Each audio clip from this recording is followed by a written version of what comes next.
What's up, guys? One Way Up here, back with another car walk around. This time we're going to be looking at the Chrysler 300S. Now the Chrysler 300 has definitely been one of my favorite cars by Fiat Chrysler.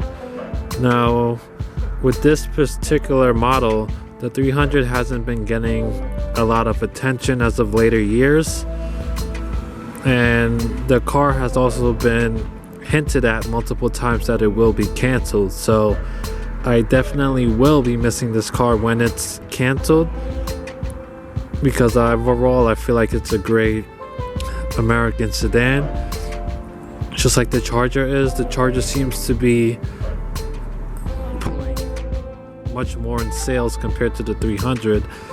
Over the later years, 300 hasn't been selling as much as the Charger, but overall I think it's a great looking car. It's a nice, big, wide American sedan. I like what they did with the rims and how it contrasts with the color of this car. Another great thing about the 300, it's been on this car for a while, is the fenders. Give you guys a quick look at it. I love how it sticks out a little bit. It makes the car look a little bit more bulky. And of course you get that nice blacked out grille in the sport model. Put some nice fog lights right there. So now I'm going to step into the car. This car does have a button for you to unlock the door handles. You can just press it while the key's in your pocket. Or one of my favorite things about Chrysler products and Fiat and Dodge in general is that when you put your hand here, it automatically unlocks the door, so you don't even need to press the button. Cool thing about the S model is that you do get the S stitching in the seats. You do get some really nice, comfortable, thick seats. That's one great thing about Fiat Chrysler, is that their sedans have really nice, thick, bolstered seats. It's very comfortable to be in this car. There's plenty of space for the driver and the passengers. Now if you sit in the car, close the door. The car is push button to start, of course.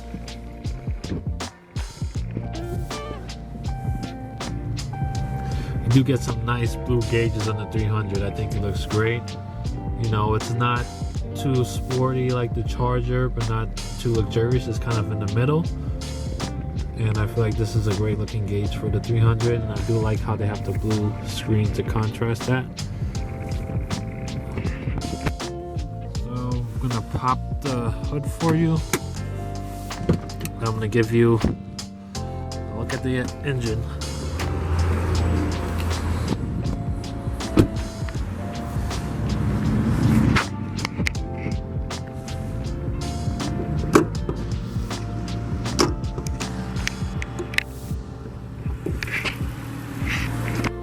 So just like the Charger SXT GT, this car is powered by the 3.6 Pentastar V6, which puts out 300 horsepower. You know, like I said before, this is a very good engine that they've been using in their vehicles for a pretty long time. It's reliable, it has a good amount of power. Overall, definitely a good engine for a car of this size. I'm glad that Fiat Chrysler and Dodge have decided to stick with V6 instead of 4-cylinder turbos like a lot of companies are doing nowadays. Alright, so back in the 300, I like the steering wheel. The Chrysler logo looks really nice. Very similar to the Dodge Charger, the steering wheel has the same outlay of buttons. So you have your controls right here for the display, tire pressures and all that, trip info, the usual. Cruise control right there, your lights. Even the buttons to adjust the mirrors and the windows, exactly like in the Charger. Well, one thing I do like about the 300 compared to the Charger is that it's supposed to be a more luxurious, it's like a suited up version of the Charger, and this interior definitely does outline, it is outlined a little bit better, more upscale. As you can see, I do like that they included an analog clock right there in the middle, and it does light up at night, which is nice to have. Now the door does have a similar material to the Charger, but it feels a little bit better than the Charger in my opinion. A little bit nicer design. I do like the chrome strip that they have going right there. Now this isn't a full-on luxury car. It kind of bridges the gap between borderline luxury, but overall the design, the layout of the car, the interior, the outside is definitely a nice looking car. And it is cheaper than, say, a BMW 5 Series or Mercedes E-Class, cars like that. One cool thing that you get in the 300 that you don't get in the Charger is that you have 2 lights instead of 1. So you have one of your dome lights right there, and then you have another light which pops on right there. So if you don't want it too bright, you can just use 1. You got your shades holder, nice material for the roof. Even just like the Charger, the whole outlay of the climate controls and the sport button, hazards, all that is exactly like in the Charger. And of course it uses the same Uconnect system just like in the Charger. The apps, the whole layout is exactly the same, but it does look a little bit better in this car in my opinion. I do like how they give you different options to customize the theme of it.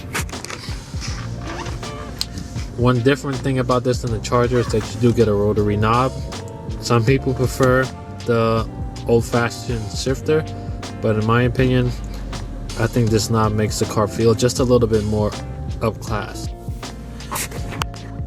got the cup holders, just like in the Charger. They do have the little slot right here for you to put a phone or electronic device. Their center armrest is nice and padded, which is nice, and they do include stitching right there. You do get a good amount of space in here. Coin holder, 12-volt power outlet in here as well.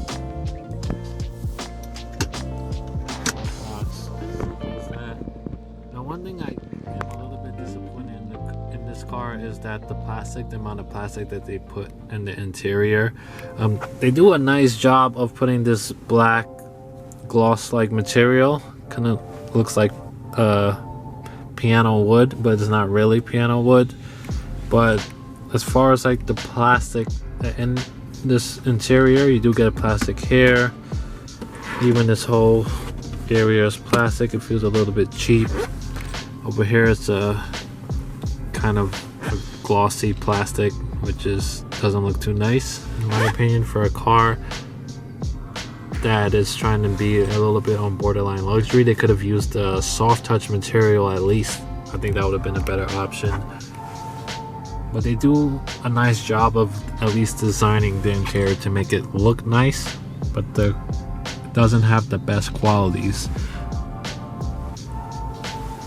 The hair is soft touch. It's not leather, but it's a nice soft touch material that they have on the dashboard. Got some stitching going across there. Cool thing about this S model is that you do get paddle shifters on the steering wheel, and with the S model you do get an extra 8 horsepower, because I believe the regular 300 has 292, while this puts out about 300. So now we're going to step into the back.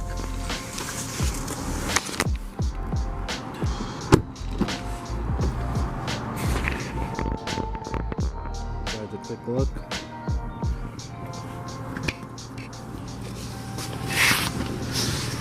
So stepping into the 300, there isn't much as far as rear options in this model, but you do get rear climate vents and of course USB ports.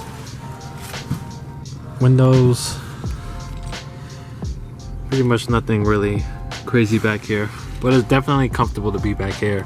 And as far as space, I'm 6'3", I have a good amount of space back here, no complaints at all. Definitely no complaints at all being back here. Now I'm gonna step into the back.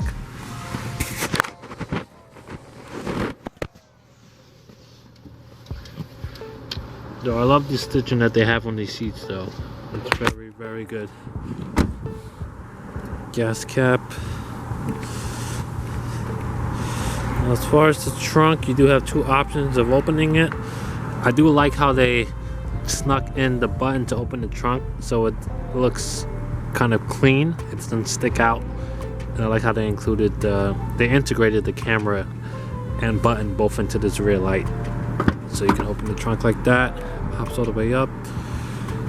Definitely get a good amount of space back here to store things. So now closing the trunk. Yeah, so overall this is definitely a great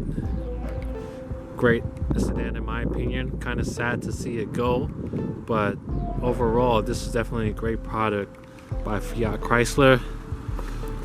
Definitely consider this car if you're in the market for it. Alright, thank you guys for watching, and I'll see you in the next one.